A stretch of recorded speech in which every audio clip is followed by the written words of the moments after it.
අද වෙසක් පුර පසළොස්වක පොහෝ දවසේ ජාතික ගුවන්විදුලිය පූජා සදහම් වන්දනාව ජාතිය මහා පහන්ටැබ ලංකා බැංකුව වගේම පියෝඩෙල් පින්බර දායකත්වය ඔස්සේ ඔබ වෙත සමීප වන්නේ.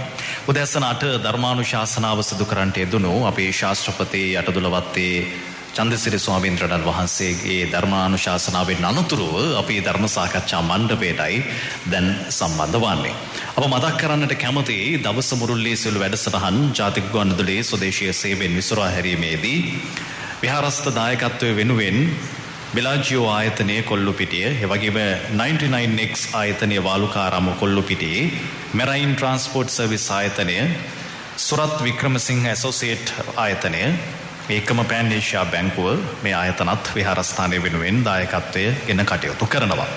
ධර්ම සාකච්ඡාව සඳහා කොල්ලුපිටිය 5 වන පටුමගෙහි පදිංචි කෝසල අබේසිරි වර්ධන මැතිතුමන් සයිම මැතිණිය ඇතුළු පවුලේ සුළු දෙනාම දෙපාර්ශ්වයේ මේගේ සුළු දෙනාට පින් අනුමෝදන් කිරීමට පවුලේ සැමට ආශිර්වාද පිණිස දායකත්වය ගෙන කටයුතු කරන්නේ. හොඳයි. එහෙමනම් අපි ධර්ම සාකච්ඡා මණ්ඩපයයි මෙතන සිට ආරම්භ කරන්නේ. අප අමාමෑණී බුදු පියාණන් වහන්සේගේ බුද්ධ චරිතය තුළ විශේෂ සිද්ධීන් ගණනාවකට මුල් වුණු පොය දවස. ඒ පිළිබඳව උදෑසන 8 සෙල් සමාදන් කර වූ අපේ විහාරාධිකාරී ස්වාමීන් වහන්සේත් සිහිපත් කරන්නට යෙදුණා. විතරාගී තිලෝගුරු බුදුරජාණන් වහන්සේගේ මහා ගුණ සමුදාය, මහා ධර්මස්කන්ධය සිහිපත් වන දවසක්. එයත් හේතු කරගෙනම අපි අද අපේ ධර්මයේ එන ප්‍රධානම කාරණයක් පිළිබඳව අවධානය යොමු කරමින් දේශිකයන්න් වහන්සේ සඳහන් කරපු කාරණය ඉදිරියට රැගෙන යමින් සාකච්ඡා මණ්ඩපය පවත්වා ගන්නටයි බලාපොරොත්තු වෙන්නේ. විහාරාධිපති ස්වාමීන් වහන්සේ පාද පිනිපා කරමින් බොහොම ගෞරවණීයව සිහිපත් කරනවා. අපේ නායක හාමුදුරුවෝ ඌව පළාතේ ප්‍රධාන සංඝනායක අතිපූජනීය මහරගම නන්ද නාහිමිපාණන් වහන්සේ උන්වහන්සේට ආශිර්වාදයක්ම වේවා කියන පැතුමෙන් අප ධම්සභා මණ්ඩපයේට බොහොම ගෞරවයෙන් පිළිගන්නවා.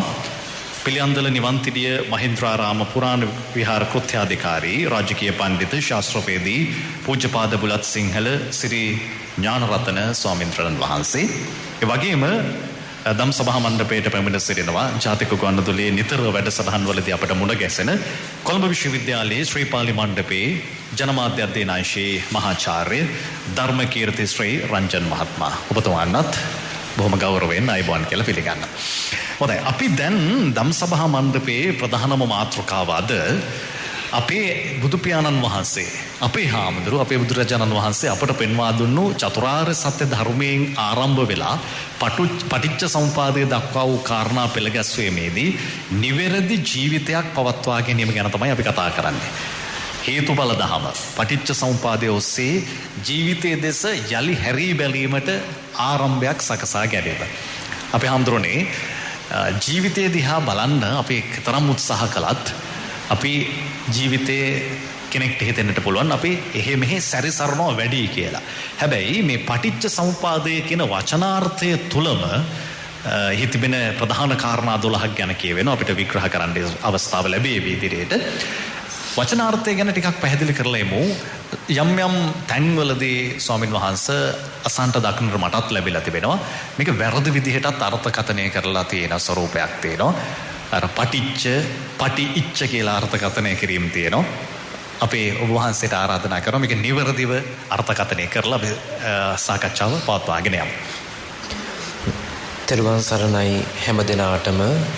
වෙසක් සඳ අහසේ පායා දිරෙන කාලයක පටිච්ච සමුප්පාදය කියන බුද්ධ දේශනාව තුළ තිබෙන වැදගත්ම සහ ගැඹුරුතම දේශනාව සම්බන්ධයෙන් යම් මුලපිරීමක් විදිහට යම් කරුණාකාරණා කිහිපයක් අවබෝධයට ගැනීමටයි අද මේ සාකච්ඡාව දිගහැරෙන්නේ. පටිච්ච සමුප්පාදය කියන කාරණාව දේශනා කිරීමට පෙර ආතුරුව ඇයි මේ පටිච්ච සමුප්පාදය කියන කාරණාව බුදුහාමුදුරුවෝ දේශනා කළේ කියන එක මතක් කරලා මේ පටිච්ච සමුප්පාදය කියන වචනය සම්බන්ධයෙන් කෙටියෙන් නමුත් සිහිපත් කරන්න බලාපොරොත්තු වෙනවා. භාග්‍යවතුන් වහන්සේ මහා වග්ගපාළීදී දේශනා කරනවා යෝ පටිච්ච සමුප්පාදං පස්සති සෝ ධම්මං පස්සති යෝ ධම්මං පස්සති සෝ මං පස්සති කියලා සමීකරණයක් විදිහට යම් දේශනාවක්. අපි දන්නේ බොහෝ විට සෝ ධම්මං පස්සති යෝ ධම්මං පස්සති සෝ මං පස්සති කියන එක යමෙක් ධර්මයේ දකිනවාද ඔහු බුදුහාමුදුරුවෝ දැක්කා වගේ කියන එක. ධර්මය දකින්න නම් පටිච්ච සමුප්පාදය දකින්න ඕන කියන එක තමයි අපේ ධර්ම දේශනා තුළ භාග්‍යවතුන් වහන්සේ අනුශාසනා කරන්නේ. එයින්ම තේරෙනවා පටිච්ච සමුප්පාදයේ මත තමයි සමස්ත බුද්ධ දේශනාව පදනම වැටිලා තියෙන්නේ කියන එක. ඒක අවස්ථාවකදී ආනන්ද හාමුදුරුවෝ සිහිපත් කරනවා බුදුහාමුදුරුවනේ පටිච්ච සමුප්පාදය කියන එක මහ ලොකු දෙයක් නෙමෙයිනේ, හරි ලේසියිනේ. මේ නිසා මේක වෙනවා කියන එකනේ හේතුඵලවාදේනි කියලා. අපිටත් ඕනේ වඩා වචනේ දිහා බැලුවොත් පටිච්ච කියලා කියන්නේ නිසා කියන එක, මේ සංඋප්පාද නැත්තම් සමුප්පාද කියලා කියන්නේ හට ගන්නවා කියන එක. මේ නිසා මේක හට ගන්නවා, ලී නිසා ඩිස් එක හට ගන්නවා, පස් නිසා මෙටි මේ ගඩොල් හට ගන්නවා. ඕකනේ කියන එක තමයි අපිට තේරෙන්නේ. ඒ වෙලාවේ භාග්‍යවතුන් වහන්සේ ආනන්ද හාමුදුරුවන්ට ධර්ම භාණ්ඩාගාරිකයන් වහන්සේට සිහිපත් කරන්නේ මාහේවං ආනන්ද මාහේවං ආනන්ද ගම්බීරෝ ඡායං ආනන්ද පටිච්ච සමුප්පාදෝ. ආනන්ද ඔය කතාව කියන්න එපා. ඔය කතාව කියන්න එපා කියලා බුදුහාම දෙපාරක් කියනවා. ආනන්ද ඔය කතාව කියන්න එපා. පටිච්ච සමුප්පාදය හිතන තරම් ලීසි එකක් නෙමෙයි. පටිච්ච සමුප්පාදය නොදන්න නිසා තමයි මිනිස්සු සසර උපදින්නේ, දුක් විඳින්නේ, හැම එකටම මුල. අපි නිවන් නොදකින්නේ, සෝවාන් ආදී මාර්ගඵලයන්ටපත් නොවෙන්නෙම මේ පටිච්ච සමුප්පාදය නොදන්න නිසා කියන එක. අන්න ඒ වගේ ගැඹුරු දහමක් තමයි අද මේ අපි පැයකින් දේශනා කරන්න යම් උත්සාහයක් ගන්නෙ. එයට මුලපිරීමක් විදිහට සෞම මහත්තයා මේ පටිච්ච සමුප්පාදය දේශනා කරන්න පෙර ಭಾರತයේ තිබුණ විවිධ වාද විවාද ගොඩක්. සමහරු ඉදිරිපත් කරා මේ ලෝකයේ හට ගැනීම සම්බන්ධයෙන් පරිණාමවාදී අදහස්. සමහරු ඒකට විරුද්ධව දේවවාදී අදහස් ඉදිරිපත් කරා. ඒකදී ඔය අගමර්ෂණ කියන ඍෂිවරයා කාලවාදයක් ඉදිරිපත් කරලා එයා කියනවා තපස් වලින් තමස් හටගෙන ඔන්නෝම හිමින් හිමින් මුලින්ම හටගත්තේ තපස්, ඊට පස්සේ මේ විශ්වයේ තියෙන ඉර හඳ පෘථුවිය ස්ත්‍රී පුරුෂ භාවය සියල්ල හටගත්තා කියලා. ප්‍රජාපති පරමේෂ්ඨින් කියන ඍෂිවරයාත් ඒ වගේම පරිණාමවාදී අදහසක් ඉදිරිපත් කරනවා. ඔය කියන පරිණාමවාදී අදහසට විරුද්ධව ගිය තව සමහර පිරිසක් ඉදිරිපත් කරනවා අදිච්ච සමුප්පන්නවාදයක්. ඒ කියන්නේ නියති සංගති භාව හේතුවක්. ඒකල කියන්නේ දිග නූල් පන්දුවක් ඈතට විසික් කරාට පස්සේ නිශ්චිත දුරක් ගිහින් ඒක නතර වෙනවා. ඒකට හේතු මොකක්වත් අදාළ වෙන්නේ නැහැ. ඒ වගේ දෙයක් තියෙනවා කියලා සමහර වාදයක් ඉදිරිපත් වෙලා තිබුණා. ඔය එහෙකටවත් අයත් නොවන තව ගොඩාක් වාද විවාද තියෙනවා පරිණාමවාදය සම්බන්ධයෙන්. ඔය කිසිම දෙයකට අදාළ නොවන අදේවවාදී අදහසක් අපේ ධර්ම සාහිත්‍ය තුළ මේ තිබුණා කියන එක සඳහන් වෙනවා. අහේතුක වාදය කියලා එකක්. අහේතුක වාදයේදී ඉදිරිපත් කරන එක්ක පුබ්බේකත හේතුවාදයක්, නැත්නම් ඉස්සර නිම්මානවාදයක්, නැත්නම් අහේතු අපච්චේවාදයක්. ඒ කියලා කියන්නේ නිශ්චිත මේ කිසි දෙයක් හේතුවක් මත සිද්ධ වුණේ නැහැ. මේ සියල්ල දෙවියන්ගේ කැමැත්ත මත තමයි සියල්ල සිද්ධ වුණේ කියන එක. ඔය කිසිම දෙයකට නතු වෙන්නේ නැතුව භාග්‍යවතුන් වහන්සේ මැද මට්ටමක ඉඳලා මේ ලෝකයේ තියෙන යථා ස්වභාවය දේශනා කිරීම තමයි පටිච්ච සමුප්පාදය කියලා කියන්නේ. අට කතාවේදී දැන් මේ වචන නිරුක්තිය දිහා බලනකොට අට කතාවේදී බුද්ධඝෝෂ හාමුදුරුවෝ කියනවා පටිච්ච කියන වචනේ තේරුමයි සමුප්පාද කියන වචනේ තේරුමයි අර්ථ විග්‍රහයක් විදිහට, තේරුම විදිහට වචනේ තියෙන ශබ්ද නිරුක්තියක් නෙමෙයි අර්ථ නිරුක්තියක් විදිහට ඉදිරිපත් කරනවා. පටිච්ච කියලා කියන්නේ පුරිමේන සස්සතාදීනම මභවෝ. මුලින් මේ පටිච්ච කියන වචනයෙන් කියන්නේ ශාස්වතවාදයේ දුරු කිරීමක් කියලා. උප්පාද කියන එකෙන් කියන්නේ පච්චිමේනතු පදේන උච්ඡේදාදි විගහතෝ කියලා. මේකෙදි බුදුහාඳුරෝ දේශනා කරනවා එතෙක් බුදුහාඳුරෝ පහළ වෙච්ච ක්‍රිස්තපූර්ව 6 වෙනි සියවසේ සමස්ත ಭಾರತය තුළ තිබිච්ච සියලුම වාද විවාද කොටස් දෙකකට බෙදුවා. ශාස්ත්‍රවාදය සහ උච්ඡේදවාදය කියලා.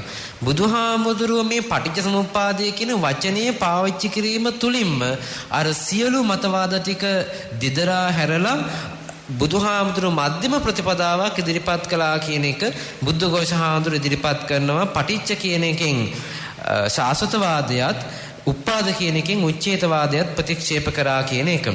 පටිච්ච කියන වචනේ සරලම තේරුම තමයි දැන් සෞම්‍ය මහත්තයා ඉදිරිපත් කරපු දේ පටි ඉච්ඡ සං උපාද ඔය වගේ වචන නිරුක්ති බෙදීමක් උඩින් පල්ලෙන් දැකලා මේ pāli භාෂාව තේරුම් ගන්න නම් අපේ මහාචාර්යතුමා දන්නවා පාලිය තේරුම් ගත යුත්තේ පාලියෙන්ම තමයි.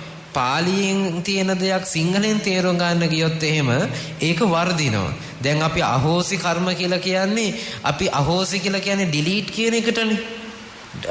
වචනේ අපි දීලා තියෙන ඩිලීට් නැත්නම් ෆෝමැට් එක්ක කපා හැරියා කියන එකනේ. අහෝසි කියන වචනේ තේරුම ඩිලීට් කියන එක නෙමෙයි. ෆෝමැට් කියන එක නෙමෙයි. අහෝසි කියන වචනේ තේරුම වෙලා ඉවරයි. ඒක ක්‍රියාපදයක්. අතීත කාල ක්‍රියාපදයක්. කර්මයේ වෙලා ඉවරයි කියන එක. ඒකට තව දිග විග්‍රහයක් තියෙනවා. ඒ වගේ අපි අර පාලි තියෙන වචන සිංහලෙන් තේරුම් ගන්න ගියාම පටි කියලා කියන්නේ පටියක් වගේ රෝල් වෙන ඔය වගේ විකෘති අදහස් දෙනවා. සමහර භාෂා තේරු ගන්න ඕනේ ඒ භාෂාවෙන්මයි. මේ පටිච්ච කියන වචනේ තේරුම තමයි නිසා කියන නිපාත පදයක්. පටිච්ච කියලා කියන්නේ නිසා කියන නිපාත පදයක්. සංඋප්පාද කියලා කියන්නේ හට ගන්නවා කියන එක. සං කියන්නේ උපසර්ගයක්, උප්පාද කියන්නේ ක්‍රියා නාම පදයක්. ඒ කියලා කියන්නේ යමක් නිසා යමක් හට ගන්නවා කියන එක තමයි මේ පටිච්ච සමුප්පාදය කියන වචනේ තේරුම. මේකට සමාන පද ගොඩාක් අපේ ධර්මයේ තියෙනවා. පච්චය කියනවා, ඉදප්පච්චයතාව කියනවා, හේතු කියනවා, කාරණා කියනවා, නිදාන කියනවා, සම්භව කියනවා, ප්‍රභව කියනවා, උපනාස කියනවා. හේතු ප්‍රත්‍ය සඳහා යෙදෙන විවිධ නම් රැසක් අපේ ධර්ම සාහිත්‍ය තුල ඔය සෝවිසි ප්‍රත්‍ය කියලා කියන්නේ ඔය හැම වචනයකින්ම කියන්නේ මේ පටිච්ච සමුප්පාදය කියන වචනයමයි. හේතුඵලවාදය කිව්වත් ඒ දෙයමයි. ඒ නිසා පින්වතුනි පටිච්ච සමුප්පාදය බිහි වෙන්නේ සමස්ත වාද වල තිබිච්ච දෙවියෝ මේ ලෝකෙ මැව්වා කියන එකත් බොරුයි කියාගෙන ඒ වගේම එහෙම නැත්තම් කිසියම් මූල එක හේතුවකින් තපස් නම් එක හේතුව ඒ හේතුව නිසා ලෝකේ යටගත්තා කියන එකත් අයින් කරලා බුදුහාඳුරු මැදුම් පිළිවෙතකට මේ දර්ශනය ඇති කරන්න තමයි බුදුහාඳුරු පටිච්චසමුප්පාදයේ දේශනා කරන්නේ. බුදුවරු පහළ වුණත් නැතත් පටිච්චසමුප්පාදයේ මේ ලෝකේ සදාකල්ම තියෙන ධර්මතාවක්. ඒ ධර්මතාවයේ දේශනා කරන තමයි බුදුහාමුදුරුව මේ කාරණාව දේශනා කරන්නේ. හොඳයි. අපේ බුලත් සිංහල සිරි ඥානරත්න ස්වාමීන් වහන්සේ පටිච්ච සමුප්පාදය ඇයි දේශනා වූයේ එහි තිබෙන අවශ්‍යතාවය සහ වචනාර්ථය සඳහන් කරන්නට යෙදුනේ. මම කැමති ධර්මකීර්ති ශ්‍රී රංජන අපේ මහාචාර්යතුමා වෙත යොමු වෙන්නට. මහාචාර්යතුමනි පටිච්ච සමුප්පාදය තුල කාරණා 12ක් ගැන කතා කරනවානේ. දැන් අපේ හාමුදුරුවොත් මතක් කළා බුදුරජාණන් වහන්සේ දේශනා කරන සමයේ ඒ සමය තුලත් මේ හා සමානව විවිධ මතිමතාන්තර සමාජ ව්‍යුහය තුල තිබුණා කියලා. හැබැයි අපේ බුදුහාමුදුරුවෝ කාරණා 12ක් පෙළගස්වලා තිබෙනවා එකිනෙකට සම්බන්ධතාවයේ තියෙන. ඇයි මෙහෙම එකිනෙකට සම්බන්ධතාවයක් තියෙන කාරණා පෙළගස්වලා තිබෙන්නේ? මොකක්ද ඒකේ තියෙන අවශ්‍යතාවය? ප්‍රායෝගික සමාජයත් එක්ක සංසන්දනය කරද්දී. ඔව්. අපගේ ගරුතර හාමුදුරන් වහන්සේ ඇතුළු ඔබ සෑම කෙනෙක්ගේම අවසරයි සහ තෙරුවන් සරණ ප්‍රාර්ථනා කරනවා. හිතාමත්ම වැදගත් තැනකින් සෞම්‍ය ඔබ සාකච්ඡාව මගෙන් ආරම්භ කරන්න සූදානම් වෙන්නේ.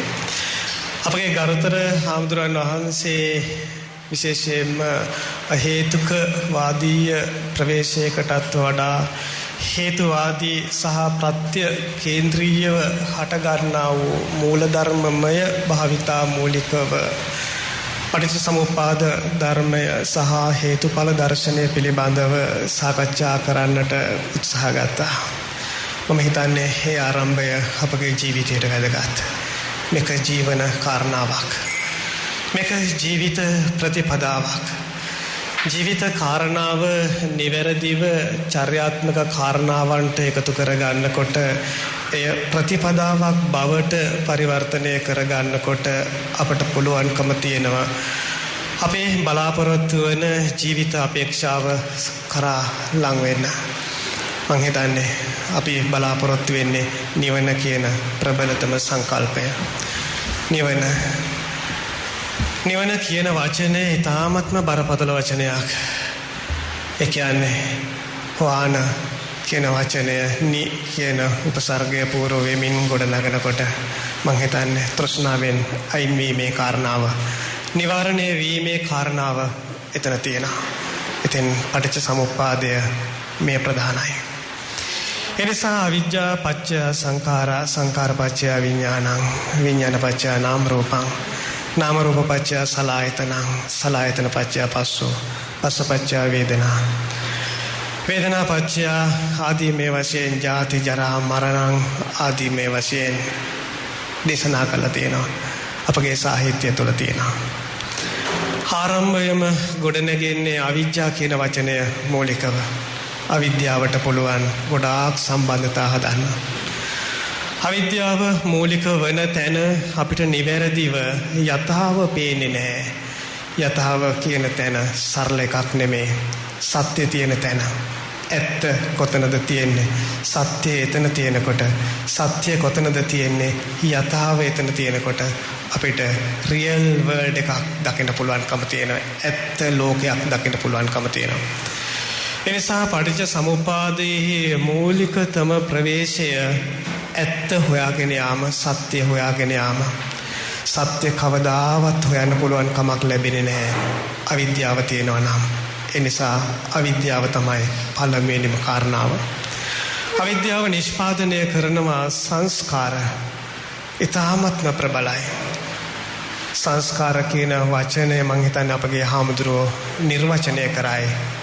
ඒක සරල තැනක තියෙන එකක් නෙමේ. සං උපසර්ගයෙන් නැවතත් පූර්ව වෙන ආකාරයකොත් අපිට දකින්න පුළුවන්කම තියෙනවා. එනිසා සංස්කාර කියන තැන ක්‍රියාමය ප්‍රවේශයක් දකින්න පුළුවන්. හැබැයි භෞතික අපි ඉදිරියේ තියෙන භෞතිකයේ නෙමේ සංස්කාර නිෂ්පාදනය කරේ. අපගේ මානසික කාරණාව. අවිද්‍යාව ඇති තැන අපි ඒක සංස්කාර හැටියට අරගන්නවා. අපි සංස්කරණය කර කර ඒක අපේ විඥානික කලාප තුළ අපි නිර්මාණය කරගන්නවා. විඥානය කියන වචනය සරල එකක් නෙමේ, ගැඹුරු තැනක්. මනස ඉන්ද්‍රියාත්මක භාවිතාවක් වෙනකොට මනස තුළින් නිෂ්පාදනය වන තැන සිතිවිලි බවට පරිවර්තනය වෙනකොට සිතිවිලි තුළ සිතිවිලි නිෂ්පාදනය කරන තැන සිත බවට පරිවර්තනය කරනකොට සිත තුළ ගොඩනගාගත සිතිවිලි මූලික කරගෙන අපි අවබෝධය ගොඩනගා ගන්නවා. අවබෝධය තමයි ජීවිතයේ වැදගත්ම තැන බවට පරිවර්තනය වෙන්නේ. ඒ අවබෝධය කේන්ද්‍රීයව අපි ඥානන ක්‍රමවේදයක් නිර්මාණය කරගන්නවා. ඥානන ක්‍රමවේදයෙන් අපි ප්‍රඥා කියන මේ ප්‍රවේශයට යනවා. ප්‍රඥා කියන ප්‍රවේශයෙන් අපි විඥානික කාරණාවන් දක්වා ගමන් කරනවා. එනිසා අපිට සිත කියන තැන නවතින්න බැහැ. අපි දියුණුව ප්‍රාර්ථනා කරනවා නම්, අවබෝධය හොයාගෙන යනවා නම්. සිද්ධාර්ථ කුමාරයා බෝගහයට කරපු දේවල් හොයාගෙන යනකොට එතන තියෙන රියලයිසේෂන්. එතන තියෙන්නේ අවබෝධමය කාරණාව. මේ ලෝකේ හැම දෙයක්ම හොයාගෙන යනකොට කන්ස්ට්‍රක්ෂන්ස්, ඒ කියන්නේ නිර්මාණ, ඒ කියන්නේ සංයෝජන පදාර්ථ. සංයෝජන පදාර්ථ ඇති තැන අපි හැමදාම එකතු කරා. වඩු බාසුන්නය ගැන හොඳට බලාගෙන ඉන්න. මේසන් බාසුන්නය දිහා හොඳට බලාගෙන ඉන්න. බලාගෙන ඉන්නකොට අපිට පේන්න පටන් ගන්නෙ ඔහු සංයෝජනය කරන ආකාරය. හැබැයි සංසාරය තුළ සිද්ධාර්ථ කුමාරයා අපි හොයාගෙන යනකොට මේ සංයෝජන පදාර්ථත් එක්ක සම්බන්ධ වෙලා අවසානයේදී බෝගහයට මේ සියල්ල විසංයෝජනය කරා, ඩිකන්ස්ට්‍රක්ට් කරා, විසංයෝජනය කරා. ඒ කියන්නේ අපිට පුළුවන්කම තියෙන්න ඕන මේ සියලුම දේවල් විද්‍යාත්මකව අවබෝධ කරගන්න. විද්‍යාත්මකව අවබෝධ කරගන්නවා කියලා කියන තැන සරල වෙන්නේ නැත්තේ අවබෝධය කියන වචනයත් එතනට ලංවර නිසා. අපිට පේන දේ ඒ ආකාරයෙන්ම ගත්තොත් මනස තුළ අපි මානසිකාර ගොඩනගා ගන්න උත්සාහ ගන්නවා. මානසිකාර කියලා කියන්නේ භෞතිකයේ කේන්ද්‍රීයව අපගේ මනස තුළ ගොඩනගන ආකෘතිකමය ප්‍රවේශ. ඔබට මාව පේනවා මිනිහෙක් හැටියට. හැබැයි මිනිසා කියන වචනය ඔබගේ මනසට ඉතිහාසය තුළ දාලා තියෙන නිසා මිනිසා කියලා පේන්න පටන් ගන්නවා. මේසය ඔබට පේන්න පටන් ගන්නවා. අතීතය තුළ මේසිය කියන වචනය ඔබේ මනසට දාලා තිබුණු නිසා මේසියත් එක්ක කරන ගනුදෙනුව ඔබ තේරුම් ගන්නවා. ඒ නිසා අපේ සංස්කාර ගොඩනගා ගැනීම තමයි කරන්නේ. ඒකට අපේ තියෙන සෙන්සර් පහක්. අපි කියන 5 senses. අපි කියන පංචේන්ද්‍රියන් කියලා. ඔච්චරයි අපිට තියෙන්නේ. අපේ ඉදිරියේ තියෙන භෞතිකයේ හැමදාම අපේ සිත නැමැති කාරණාව ළඟට අරගෙන ගියේ මේ සෙන්සර් පහ. මේ සෙන්සර් පහ කේන්ද්‍රගත කර 5 senses කේන්ද්‍රගත කරගෙන. එහෙම නැත්නම් පංචේන්ද්‍රියන් කේන්ද්‍රගත කරගෙන. අපි ඇහෙන් රූපය දැක්කා. අපි කනෙන් ශබ්දය ඇසුවා. අපි දිවෙන් රස බැලුවා. අපි නාසයෙන් ගඳ සුවඳ බැලුවා. අපි හමෙන් ස්පර්ශය ලබා ගත්තා. මේ සියලුම දේවල් අරගෙන ගියා සංජානනය දක්වා, මනස දක්වා අරගෙන ගිහිල්ලා අපිට ඕන විදිහ අපි නිර්මාණය කරගත්තා. එමනම් මං සරලම උදාහරණයක් කිව්වොත් ඔබට ඉදිරියේ පේන මේ මේසය දිහා බලාගෙන ඔබට සමාජීය වශයෙන් වාක්‍ය පහක් කියන්න පුළුවන්කම තිබේ. සංස්කෘතිකමය වශයෙන් වාක්‍ය පහක් කියන්න පුළුවන්කම තිබේවි. හැබැයි මේක ලෝකේ විද්‍යාව අවබෝධ කරගෙන පටිච්ච සමුප්පාදයේ හේතුඵල ධම අවබෝධ කරගෙන මේ මේසිය දිහා බලාගෙන වාක්‍ය දෙකක් ඔබට කියන්න පුළුවන්ද? මං හිතන්නේ අපි එතන තමයි හදා ගන්න ඕන. ඒ නිසා සංස්කාර කියන දේ මනස කේන්ද්‍රීයව අප ගොඩනගා ගන්නවා. සංස්කාර ඇති තැන විඥාන සකස් වෙනවා. විඥාන ඇති තැන අපි ওই විදිහට කියාගෙන යනවා. එනිසා අවිජ්ජා පත්‍ය සංඛාරා සංඛාර පත්‍ය විඥානං විඥාන පත්‍ය නාම රූපං නාම රූප අපි හදා ගන්නවා. ඒක සරල එකක් නෙමේ. නාමය කියන එක වේදනා නාමය කියන එක ගත්තයන් පස්සේ එක සංකල්පයක්. රූපය කියලා කියන්නේ තවත් සංකල්පයක්. නාම කියන තැනට අපිට යනකොට අපිට දකින්න පුළුවන්කම තිබෙනවා. ඒකේ ප්‍රබල කාරණා හතරක්. එකක් වේදනා, අනිත් එක සංඥා, අනිත් එක ස්පර්ශය පස්ස, අනිත් එක තමයි මනසිකාර. අපි හිතුවේ නාමය සරලයි කියලා. නෑ, මේ ආකෘති හතරම මනස තුළට අරගෙන ඇවිල්ලා මනස වෙන්නමම තැනකට අරගෙන යනවා. ඒ වගේම තමයි රූපය. පඨවි ආපෝ තේජෝ වායෝ කියන මේ කාරණා භෞතික පදාර්ථ කේන්ද්‍රගත කරගෙන අපේ මනස තුළ රූපමය කාරණාව නිෂ්පාදනය කරනකොට අපිට පුළුවන්කම තියෙනවා මේකේ සත්‍ය හොයාගෙන යන්න. බැරි වෙනකොට අපි අසමත් වෙනවා. අසමත් වෙනකොට එhmenan අපි විවිධ දේවල් නිර්මාණය කරගන්නවා. අවිද්‍යාව නිසා අපි සංස්කාර හදාගත්තා. සංස්කාර ඇති තැන අපි විඥානය හදාගත්තා. අපි විඥානයේ ඇති තැන නාම රූප හදාගත්තා. නාම රූප ඇති තැන අපි සලආයතන හදාගත්තා. සලආයතන ඇති තැන අපි ස්පර්ශය පස්ස හදාගත්තා. පස්ස ඇති තැන වේදනා හදාගත්තා. වේදනාව ඇති තැන අපි තණ්හා හදාගත්තා. තණ්හා ඇති තැන අපි උපාදාන හදාගත්තා. උපාදාන ඇති තැන භවය හදාගත්තා. භවය ඇති තැන තමයි ජාති අපි හදාගත්තේ, ඉපදීම හදාගත්තේ.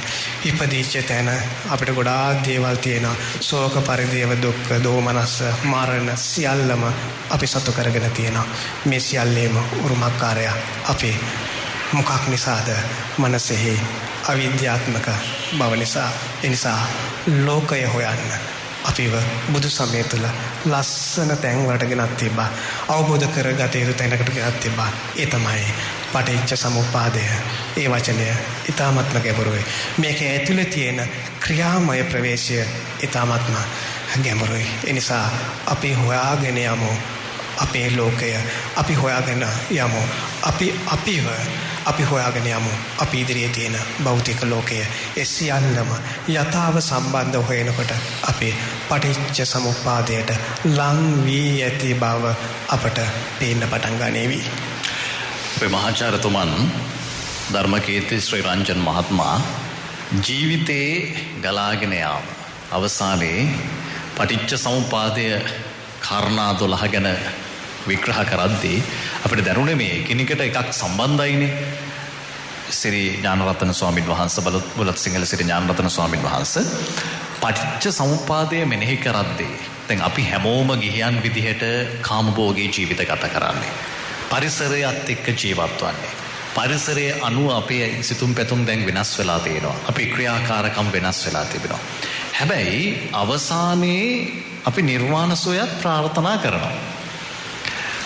මුලින්ම අවිද්‍යාව දුරු කර ගැනීම සඳහා වෙහෙසීම ගැන කතා කළාට වැඩිපුරම අපි අවිද්‍යාවේමයි ඉන්නේ කියලා හිතෙනවා අපේ හාමුදුරනේ.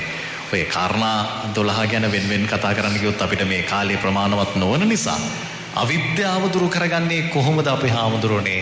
මේ පවතින රටාව කාමභෝගී ජීවන රටාව තුල අපි. ධර්ම සාහිත්‍ය තුල පටිච්චසමුප්පාදය ගැන විග්‍රහ වෙනකොට ඔය කාරණා 12 සම්බන්ධයෙන් බුදුහාමුදුරුවෝ දේශනා කරන්නේ එක තැනකදී විතරයි. මේ පටිච්චසමුප්පාදය ප්‍රධාන ධාරා දෙකක් ඔස්සේ බුදුහාමුදුරුවෝ දේශනා කරලා තියෙනවා. පළවෙනි ධාරාව තමයි సంతాන දුක. අනිත් ධාරාව තමයි සමාජ දුක. පටිච්චසමුප්පාදයේ අවිජ්ජාව මුලද එහෙම නැත්නම් මැදද නැත්නම් වෙන එකක් මුලද කියන එක ධර්ම සාහිත්‍ය තුලම විග්‍රහ කරලා තියෙනවා. මේ අවිද්‍යාව කියන එක මුල නෙමෙයි. අවිද්‍යාව කියන එක මුල නෙමෙයි. අවිද්‍යාව කියන එක අගත් නෙමෙයි. දැන් අපේ ධර්ම සාහිත්‍ය තුල පෙන්වන විදිහට මේ සමාජගත సంతానගත දුක ගැන දේශනා මේ 12 ගැන සම්බන්ධයෙන් කතා කරනකොට මේකේ ඓතිහාසික අනුක්‍රමිකත්වයක් නැහැ.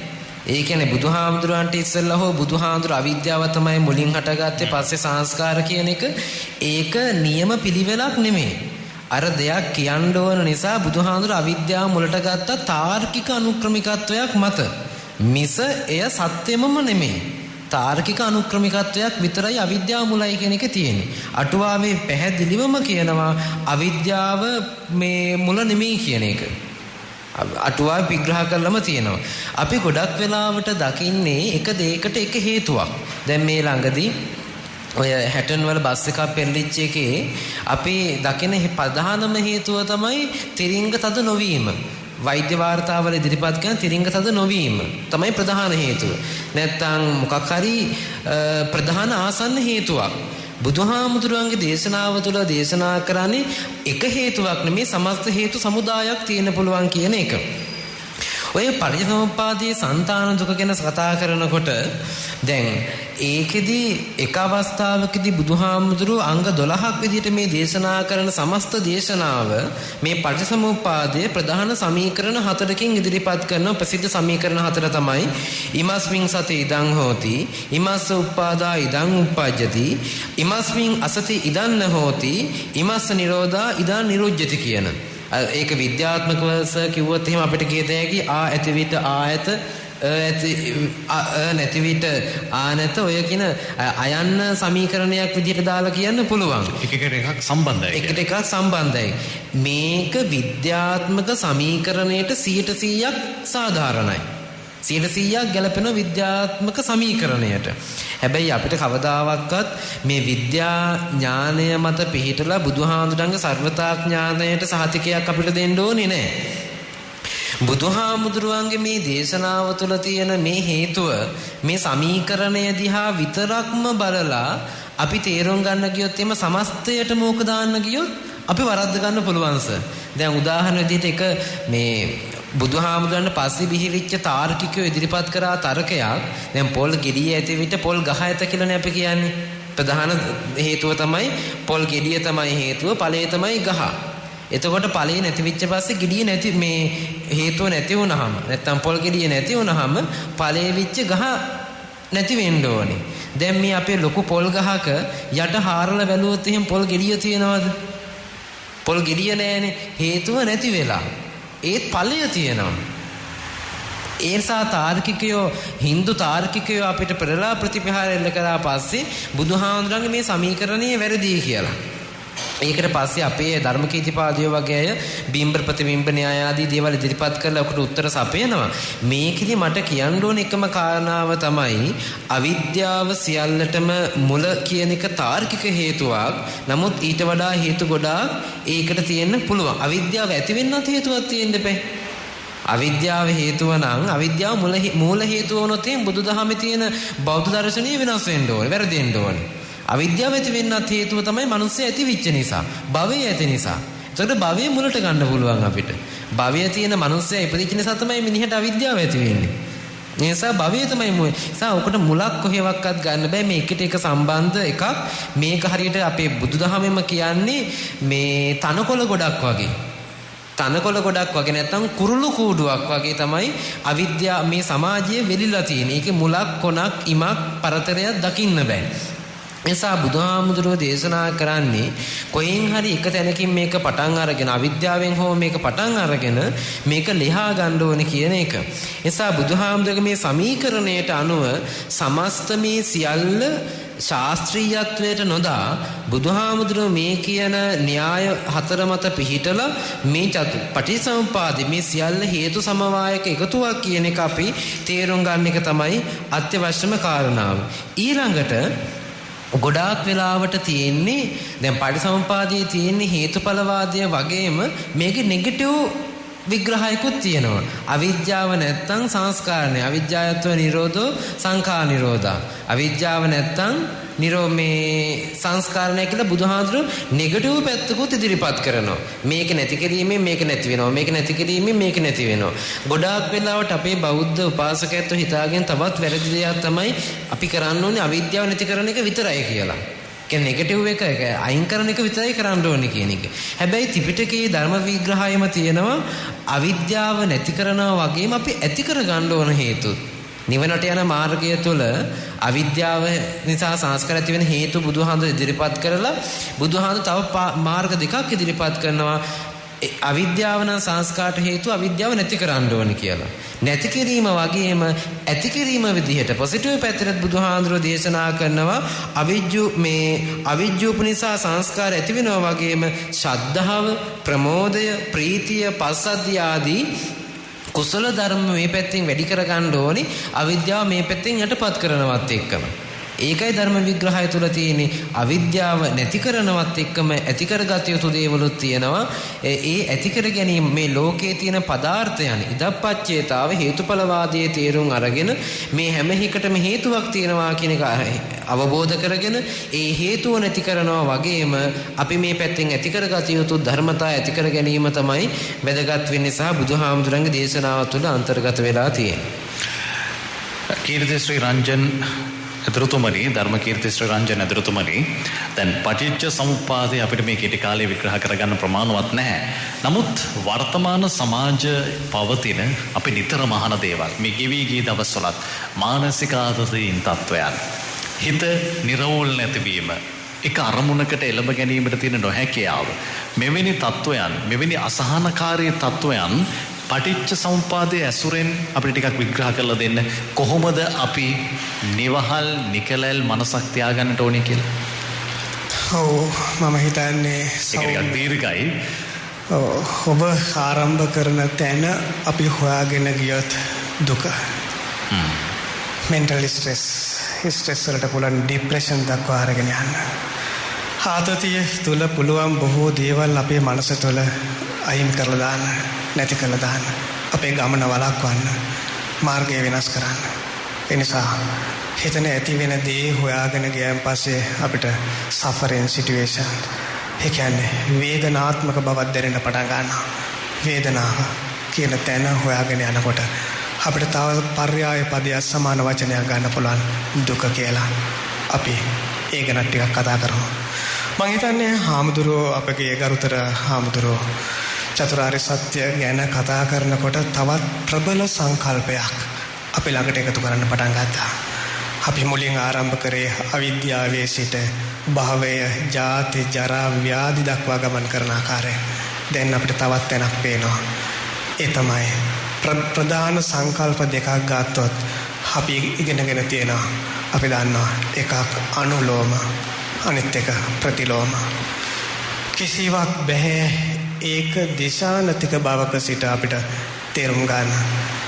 අපිට ඒක හොයාගෙන යනකොට අපි ප්‍රතිලෝමමය ප්‍රවේශයට අග සිට මුල දක්වා ගමන් කරනකොට ඒ තුල මුල සිට අග දක්වා ගමන් කරාට වඩා ප්‍රබල විඥානික කාරණා, දැනුමය කාරණා, අවබෝධමය කාරණා ගොඩනැගෙන්න පටන් ගන්නවා. එනිසා අවබෝධය කියන තැන හොයාගෙන යනකොට දැනුමට වඩා වෙනස්. දැනුම මුල සිට අග දක්වා යනකොට අවබෝධයට බැහැ. මුල සිට අග දක්වා ගිහිල්ලා ගොඩනගා ගන්න අවබෝධය. ඒ නිසා අවබෝධය ගොඩනගෙන තැනම හොයාගෙන යනකොට අග සිට මුල දක්වාත් මුල සිට අග දක්වාත් ගමන් කරන්න පුළුවන් නම් එතන අවබෝධය තියෙනවා. අපේ හාමුදුරුවෝ අපි විවර කරා එතනට. ඒ නිසා ජාතිය ඇති තැන ජරාව යනු කුමක්ද කියලා හොයාගෙන යනකොට දිරීමේ ප්‍රවේශය අපිට දකින්න පටන් ගන්න පුළුවන්කම තියෙනවා. එහෙනම් ජාතිය ඇති තැන ජරාව නිර්මාණය වෙනකොට ඒ පිළිබඳ ඒ නිෂ්පාදන ධාරිතාව කොහෙන්ද කියලා හොයාගෙන යනකොට අවිද්‍යාව නිර්මාණය කරන ආකාරයකොත් අපිට දකින්න පුළුවන්කම තියෙනවා. ඒ නිසා අවිද්‍යාව සංස්කාරය හැදුවා වගේම තමයි සංස්කාරය අවිද්‍යාවත් හදන්න පටන් ගන්නවා. නාම රූප සංස්කාර නාම රූප හැදුවා වගේම තමයි නාම රූප සංස්කාර හදලා අවිද්‍යාත්මක ගමනක් අපි තුළ නිෂ්පාදනය කරනවා. හිතන්න අනුලෝම ක්‍රමවේදය, හිතන්න ප්‍රතිලෝම ක්‍රමවේදය ගැන. එනිසා ඊටමත් ප්‍රබල ප්‍රවේශයක් අපිට දකින්න පුළුවන්කම තියෙනවා. මේ හැම තැනකම අපි හොයාගෙන යද්දී අපි හිතනවා සැපයි කියලා. නැහැ. මේ හැම තැනකම තියෙන්නේ දුක නැමැති කාරණාව. ඒ කියන්නේ දුක එන තැන, සැප එන තැන එක දෙයක් දැක්කා අපි. ඒ තමයි feelings. ඒ තමයි දැනීම. ඒ තමයි වේදනාත්මක බව. එහෙමනම් දුක ඇති තැන අපිට බෞද්ධ සාහිත්‍යය තුළ පටිච්චසමුප්පාදය තුළ පමණක් නෙවෙයි ත්‍රිපිටකයේ අභිධර්ම පිටකයේ තුලත් කතා කරලා තියෙනවා. විභංග ප්‍රකරණය තුළ හරිය ලස්සනට මේ දේ කතා කරලා තියෙනවා. ඒ නිසා දුක්ඛේ අඥානං, දුක පිළිබඳව අඥානයි අපි. දුක්ඛ සමුදය අඥානං, දුක හටගන්න හේතු එහෙම නැත්නම් දුක නිෂ්පාදනය වෙන ක්‍රියාදාම පිළිබඳ අපි අඥානයි. අපි දන්නේ නැහැ. ඒ වගේම දුක්ඛ නිරෝධය අඥානං, දුකින් මිදීමක් ගැන අපි කොයි වෙලාවකවත් කතා කරන්න උත්සාහ ගන්නෙ නැහැ. ඒ කියන්නේ අපි කතා කරන්නේම වචන වලින් විතරයි. දැන් ක්‍රියාව ළඟට යන්න. ලෝකයේ ෆන්ඩමෙන්ටල්ස් මූලික තැන හොයාගෙන යනකොට අපිට තියෙන්නේ ක්‍රියාව කියන දේ. ක්‍රියාව ඊටාත්ම බරපතලයි. දැන් ඔබ ඉදිරියේ තියෙන භෞතිකයටත් බෑ ක්‍රියාවෙන් අයින් වෙන්න. ඒ නිසා ලෝකේ ෆන්ඩමෙන්ටල් එක හොයාගෙන යනකොට, මූලික තැන හොයාගෙන යනකොට ක්‍රියාව අපිට දකින්න පුළුවන්. ක්‍රියාවට බෑ ක්‍රියාව ළඟ නවතින්න. ක්‍රියාව හැමදාම අන්තර් ක්‍රියා නිර්මාණය කරා. අන්තර් ක්‍රියාවට බෑ අන්තර් ක්‍රියාව ළඟ නවතින්න. ඒවා අන්තර් සම්බන්ධතා හදන්න පටන් ගත්තා. එහෙනම් අපිට ලෝකෙම පේන්න පටන් ගන්න ක්‍රියාව පදනම් වෙච්ච අන්තර් එකිනෙක හා සම්බන්ධව ක්‍රියා කරමින් ප්‍රබල සම්බන්ධතා ගොඩනගන ලෝකයක් ඔබ දිහා බලාගෙන ඉන්නකොට ඒක තමයි පේන්නේ. ඒ නිසා මම හිතන්නේ මේක පිළිබඳ අඥානකම ඇති තාකල් අපිට ඒකෙන් මිදෙන්න පුළුවන්කමක් ලැබෙන්නේ. ඒ නිසා දුක්ඛ නිරෝධයක් ගැන අපිට කතා කරන්න බෑ. දුක්ඛ නිරෝධයට මාර්ගයක් තියෙනවා. ඒ නිසා එහෙමනම් ඒ මාර්ගය හොයාගෙන යනකොට අපිට ආර්ය අෂ්ටාංග මාර්ගය දකින්න පුළුවන්. සම්මා දිට්ඨියෙන් පටන් අරගන්න. ඒ නිසා සම්මා දිට්ඨිය ඇති තැන නිවැරදි සංකල්පනා නිර්මාණය මේ විදිහට ගමනක් අපිට පේන්න පටන් ගන්නවා. ඒ නිසා මම හිතන්නේ ලෝකයේ තුල බොහෝ දේවල් හොයනකොට ඔබ ඉදිරියේ තියෙන භෞතිකයේ තුලින් ඔබ බොහෝ දේවල් අධ්‍යයනය කරන්න. හැබැයි අධ්‍යයනය කරගෙන යනකොට ඔබට කවදා හෝ ඔබ දකින්න පුළුවන් නම් එතනදී ඔබට ලෝකේ දැක්ක කියලා ඔබට හිතන්න පුළුවන්කම තියෙනවා. මම හිතන්නේ ගොඩාක් අපිට මේවා පිළිබඳව සාකච්ඡා කර ඉන්න කාලය නැහැ. කාලය අපිව සීමා කරනවා. කාලය අපිව සීමා කරන පද්ධති දෙකයි මේ ලෝකේ තියෙන්නේ. එකක් කාලය, අනිත් එක අවකාශය. එහෙනම් කාලය සහ අවකාශයේ සීමා බන්ධනයන්ට හමු වුණු තැන අපේ සාකච්ඡාවන්ද අපිට මේ විදියට කොට කරන්න, සීමා කරන්න සිද්ධ වෙනවා. ඒ නිසා මම හිතන්නේ එතනත් සංස්කාර. එහෙනම් මේ පිළිබඳවත් අපි විද්‍යාත්මකව ගැඹුරු ලෙස හිතන්නට අවශ්‍යයි. ඒ නිසා දුක සරල එකක් නොවෙනකොට අපිට සැපද සරල එකක් නොවන බව අපි තේරුම් ගන්නකොට මේ සෑම දෙයක්ම තේරුම් ගැනීම තුළ අපි තේරුම් අරගෙන තියෙන්නේ ලෝකයේ පිළිබඳ, ලෝකේ තේරුම් ගන්නවා කියලා කියන්නේ සංසාරය පිළිබඳ තේරුම් ගැනීමේ කාරණාවයි. මාචාර්ය ධර්මකීර්ති ශ්‍රී රංජන් මහත්මයා අපි ඉදිරියේ දකින දේ නිර්වුල්ව දැකීම උදෙසා අපට මාර්ගය සකස් කරලා දුන්නා. කාලේ ප්‍රමාණවත් නොවන නිසා අපිට සාකච්ඡාව මෙතකින් සමාප්ත කරන්න වෙන අපේ හවුදරනේ. නමුත් අපි අවබෝධ කරගන්න ඕනේ බුදුදහමේ චතුරාර්ය සත්‍ය හෝ වේවා ආරෂ්ඨාංගික මාර්ගය හෝ වේවා අවසානයේ පටිච්ච සමුප්පාදය හෝ වේවා මේ සියලු කාරණා තුලම තිබෙන්නේ නිසි අවබෝධය. අවබෝධ ඥාණයෙන් යුතුව බුදුදහම ගවේෂණාත්මකව රැගෙන යන්නට අවශ්‍ය වෙන්නේ. නැතු අනිකුත් ආගම් වගේ වන්දනාමය ස්වරූපයක් නොවේ තිබෙන්නේ. හැබැයි අපි වන්දනාවට මූලිකත්වය දෙනවා අවබෝධයට දෙවෙනි තැන තබා ගැනීම. නමුත් දෙකම සමබරව කළොත් වන්දනාවසේම අවබෝධයත් අපේ ජීවිතයට වැදගත් වේවි. අද අපි උත්සාහ කළේ පටිච්ච සමුප්පාදයේ මූලික සංකල්ප පිළිබඳව යන පහදා දීමක් සමග එහි වැදගත්කමත් වර්තමාන ජීවිතයට ඒ අදාළ වන ආකාරය පිළිබඳවත් ඔබව දැනුවත් කරලීම සඳහා මේ සඳහා වැඩම කරන්නට යෙදුනේ පිළියන්දල නිවන්තිරිය මහින්ද්‍රාරාම පුරාණ විහාර කෘත්‍යාධිකාරී රාජකීය පඬිත ශාස්ත්‍රවේදී පූජ්‍යපාද බුලත් සිංහල සිරි ඥානරතන ස්වාමීන් වහන්සේ එවැගේම කොළඹ විශ්වවිද්‍යාලයේ ශ්‍රී පාලි මණ්ඩපයේ ජනමාධ්‍ය අධ්‍යයන අංශයේ මහාචාර්ය ධර්මකීර්ති ශ්‍රී රංජන් මහත්මයාත් ඊට සහභාගී වන්නට යෙදුණා. කොල්ලුපිටිය වාලුකාරාමයේ ඇතුළු පිළියන්දල නිවන්තිරිය ශ්‍රී මහින්දාරාමයේ පානදුරගල්තුඩි ශ්‍රී සිද්ධාර්ථාරාම මහා විහාරය මහරගම නාවින්න ශ්‍රී සිපතනාරාමයේ සෙල්ලකතරගම මහරගම ශ්‍රී නන්ද ජාත්‍යන්තර බෞද්ධ මධ්‍යස්ථානයේ ඇතුළු පංචමහා විහාරාධිපති ශ්‍රී සිද්ධාර්ථ විහාර වංශාලංකාර श्यामोपाली वंशिक महानिकाये श्री कल्याणी सामग्री धर्म महासंघ सभावे रत्मलान विहार पार्श्वे महोपाध्याय सरमंज विशारद मल्लुत विहार पार्श्वे सद्धर्म कीर्ति श्री परित दज अस्किरी विहार पार्श्वे प्रवचन कीर्ति श्री सद्धर्म ज्योतिक दज अमरपुर संघ सभावे मधुर बहानी कोलंब दिसाव सहित पलाते प्रधान संघ नायक पूज्यपाद अपे महारग्म नंदना विपानद वහන්සේගේ අවවාද අනුශාසනා පරිදි අදත් අපි මේ පූජා සඳහා වන්දනාව සංවිධානය කරන්නේ උන්වහන්සේ මදක් රෝගීව සිටින්නේ අපි ඉක්මන් සුවය උන්වහන්සේට ප්‍රාර්ථනා කරනවා. විහාරස්ථ දායකත්වයේදී අද ධර්ම සාකච්ඡාව සඳහා කොල්ලුපිටිය පස්වන පටුමහගේ පදිංචි කෝසල අබේසිරි වර්ධන මැතිතුමන් සහ මැතිණිය දෙපාර්ශ්වයේ මියගිය සිළුම දෙනාට පින් අනුමෝදන් කිරීමට සහ පවුලේ සැමට ආශිර්වාද පිණිස මෙම පින්කමේ දායකත්වයෙන් කටයුතු කරනවා. ජාතික ගුවන්විදුලියෙන් වැඩසටහන් ප්‍රචාරය කිරීමේදී ජාතිය මහා පහන්ටම ලංකා බැංකුව සමග පියෝඩෙල් ආයතනත් අප සිහිපත් කරන්නට කැමතියි. අපේ කණ්ඩායම බාහිර ප්‍රචාරක අංශයේ කාර්යභාර නිලධාරී කපිල ප්‍රියන්ත, කාර්මික නිලධාරී රවීන්ද්‍ර ප්‍රනාන්දු සහ ආජන්ත ප්‍රේදර්ශන ප්‍රේමසිරි ජයනෙත්ති, නිෂ්පාදන නිවේදන කටයුතු ප්‍රියදර්ශන සමන් කුමාර සමග මම බද්‍රජිත් සෞම්‍ය. පරිස්කාර පූජාවන් සඳහාත් අපි ආරාධනා කරමින්ම අප ධර්ම සාකච්ඡාව අවසන් කරන්නට සූදානම් වන්නේ දහවල් 11ට සම්බුද්ධ පූජා මොහොතේදී යලි ඔබ හමුවන බලාපොරොත්තු ඇතිව මම සම්බුද්ධතාව ලබා දෙනවා ස්වදේශීය සේවා සම්බන්ධතාව මැදිරියේ ලහිරු කාවින්ද ඔබට සියලු දෙනාටම තෙරුවන් සරණයි.